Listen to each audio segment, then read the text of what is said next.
এইবারে শীতে প্রথম র্যাকেট খেললাম, তাও আবার অন্যদের মাঠে। খেলার সময় দেখি ফ্লাওয়ার একটাও ব্যাটে লাগে না, যা একটা অবস্থা।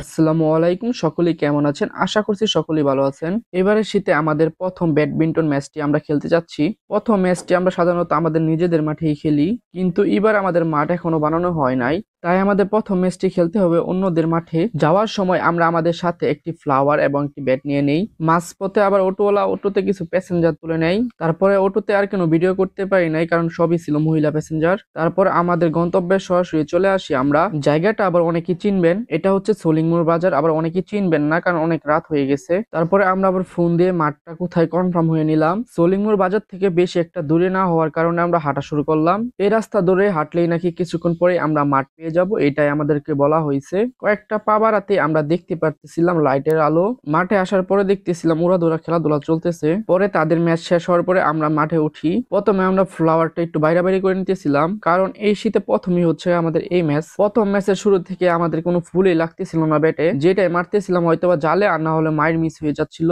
ওইগুলো ক্লিপ যদি আমরা অ্যাড করতাম তাহলে আপনারা হাসতে হাসতে শেষ হয়ে যেতেন। কিছুদিন আবার খেলাধুলা করলে আবার সবকিছু ঠিক হয়ে যাবে। আমরা যাওয়ার পর একটা 6 থেকে 7টা গেম খেলি। তাদের মাঠেও দেখতেছিলাম লোক অনেক কমই ছিল। খেলা শেষ করে আমরা হাঁটা শুরু করি সলিংমুর বাজারের উদ্দেশ্যে। যে পরিমাণ রাত হয়েছে, এত রাতে গাড়ি পাবো নাকি তাও হচ্ছে চিন্তার বিষয়। তাই আমাদেরও একটু চিন্তা হচ্ছিল, কতক্ষণ জানি দাঁড়ায় থাকতে হয় আমাদের। কিন্তু আমাদের কপাল ভালো থাকার কারণে আমরা যাওয়ার পরে একটি গাড়ি চলে আসে এবং আমরা উঠে পড়ি। আজকের মতো ভিডিওটা এই পর্যন্তই। দেখা হচ্ছে পরবর্তীতে নতুন কোনো ভিডিওতে। আল্লাহ হাফেজ।